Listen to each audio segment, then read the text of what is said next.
Disney in the hot water lately. They had a horrible earnings call in which Bob Iger danced around like a hot potato trying to keep away from the investor questions as to why things are going so badly.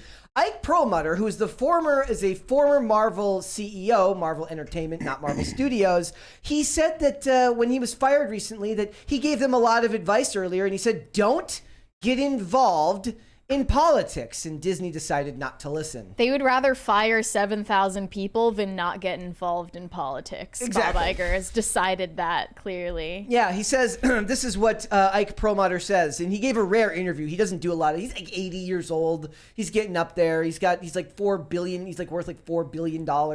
It says, I have no doubt that my termination was based on fundamental differences in business between my thinking and Disney leadership, because I care about return on investment. That's a shocking idea, right? Somebody in the entertainment industry right now who actually cares about return on investment and not return on message.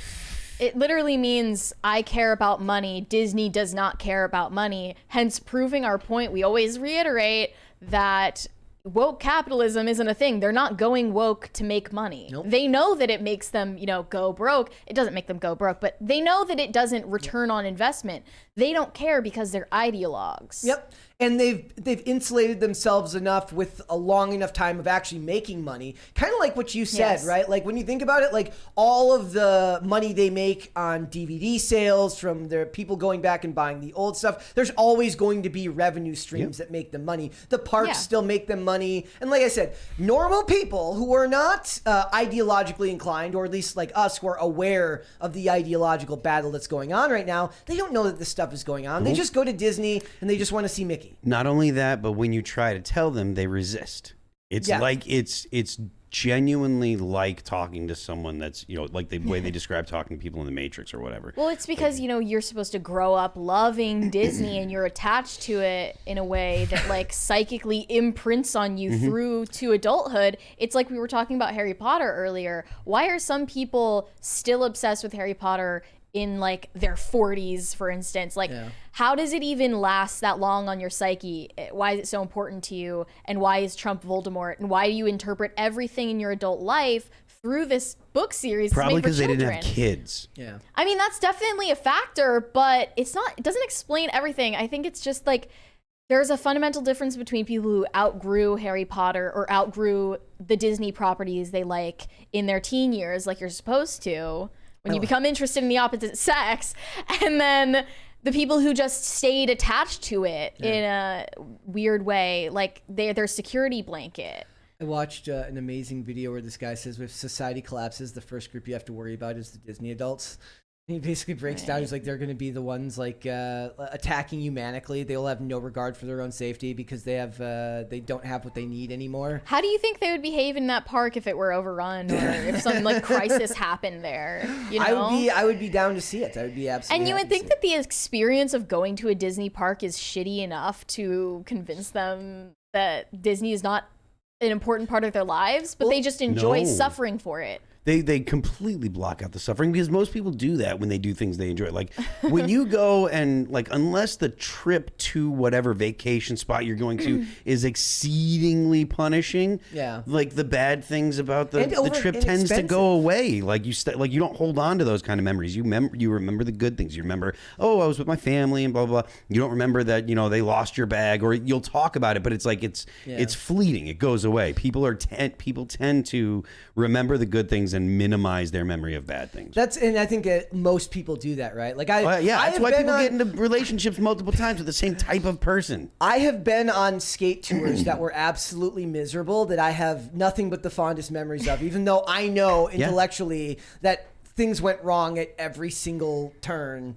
Tour van breaks down, tour bus breaks down. This happens. Like he's like, oh, but we had so much fun sitting on the side of the road talking about this. It's like, did you really? Yes, you did, but it doesn't mean that the bad stuff didn't happen. You hear the stories from dudes that were in the military, that went to war. They talk about how much they love the camaraderie, they love being there, and when they come back home, they feel like they don't have purpose because when you're at war, Yeah. like things like did you lace your boots properly matter, because if you didn't, you try to put your boots on, you fall down, someone gets shot because you weren't doing your job, etc. You know, and they come back and they're like, oh, I don't have that kind of purpose and meaning, you know? Yeah. So this is Perlmutter goes on. He told the Wall Street Journal, he said he gave Disney executives advice.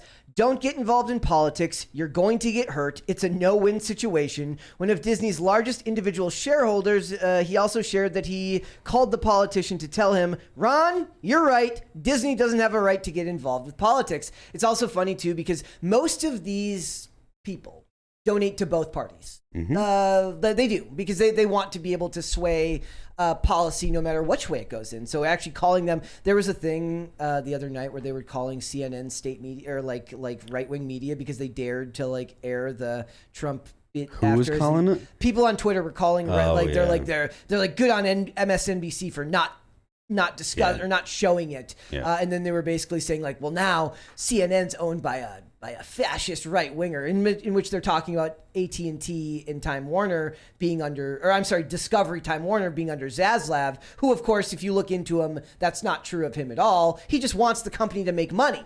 Like they just want, the smart people just want these things to make money. They want to profit. Yeah, but that making a profit is right wing. Yes, Yeah, that's very. It's not that I true. don't even think Disney has a right to get involved in politics. It's just like if they were smart, they wouldn't. But they're clearly not interested in making profits. And I was like, I'm gonna bring up Succession again. I was like just watching Succession and just thinking about, we've got one from Luke E. He said, do you think the wokeness of these companies will keep going with their wokeness? Don't you think that they will get the hint after billions are lost after time? No, I don't. What is a billion to That's Disney, nothing you know? to these companies. A lot of this stuff is just a write-off for them at this point. Yeah. And the motivation behind this stuff is really funded by like a lot of the big investors like BlackRock and ESG. The corporations that are Stakeholder capitalism as opposed to shareholder capitalism. ESG. I was thinking about it, like watching Succession. I was like, if we really want to make change, then we should figure out what matters to rich people, right? Yeah. We've got another one from Puck971. He said, my girlfriend is a Disney adult and she loves it. We've gone to places like London and Scotland, but Disney always makes her happy and it costs thousands of dollars to enjoy it. I hate them. Yeah, I mean, but you hate Disney, but you love her. But you love her. You know what? What's that I don't saying? know. Can this happy wife, end happy a relationship? life? Happy girlfriend, happy life. Can someone who hates Disney be with someone who loves Disney? I mean, that seems like the making of a great movie. Like, there's a fantastic movie there of like a guy, like he loves her as much as he hates Disney, and then he's just got to kind of accept it for what it is. And he like one day it just culminates with him punching Mickey in the face at like Disneyland, and he's like, I can't take it anymore. I mean, I get it if she likes the old stuff that Disney made. That I get. If you're attached to it, because she's like, I loved Red. You were into it in your childhood, but the new stuff is all shit. So why still be loyal to this mega corporation that has contempt for you? Yep. I don't say, understand you know it. what? If you love her, you do what you got to do, and apparently, tolerate and apparently, this vice. this is tolerance. This is true tolerance, right? It's not about loving something that somebody gives you. It's about accepting it and dealing with it, even if you don't think very much of it. In this case, it's Disney. And Ike Perlmutter would probably agree with you now. He talks about how that even though there's a $23 billion box office for Marvel and stuff like that, he goes, I thought there was a really interesting part where he seems to talk about box office and bottom line, and it didn't really make a whole lot of sense to me. It says, while Disney's Marvel films have grossed more than $23 billion globally, he urged increased focus on profitability.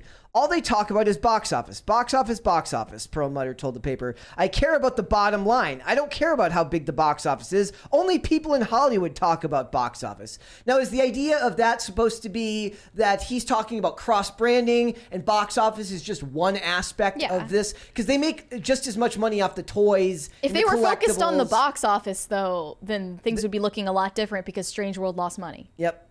Right? Yes. They're not thinking about the box office either. But he says bottom line. I mean, does that mean shareholders? Or does it mean like what they're actual- spending? You'll have to get from shareholders themselves why they think ESG is the mark of what to invest in. do they even think that? I don't get it. Like, what matters to rich people right now? Does ESG matter to rich people right now? I would love to have an And actual economist, like somebody who works heavily within that sector of investment, on to talk about it, because it's very hard to distinguish. It seems to be like, forgive me, a boogeyman sometimes. They blame We got everything. a super chat from Joshua French. Okay. He said, Phil is spot on about the military. I miss my brothers I spent months with in Afghanistan. Hard times, but awesome memories. There you go. It's important. Important to have people in saying? your life. I'm saying that ESG, to me, a lot of times feels like a boogeyman. Like every time they make a bad movie, it's like, well, the only way that they would do this is if with this type of investment. And outside of the fact that I only know the broad strokes of how this type of investing works, I would like to talk to someone who is more entrenched in this type of financial investment. Thank you. Phil might know the movie. Oh, Phil might be too old for the movie. Phil might be too old for the movie.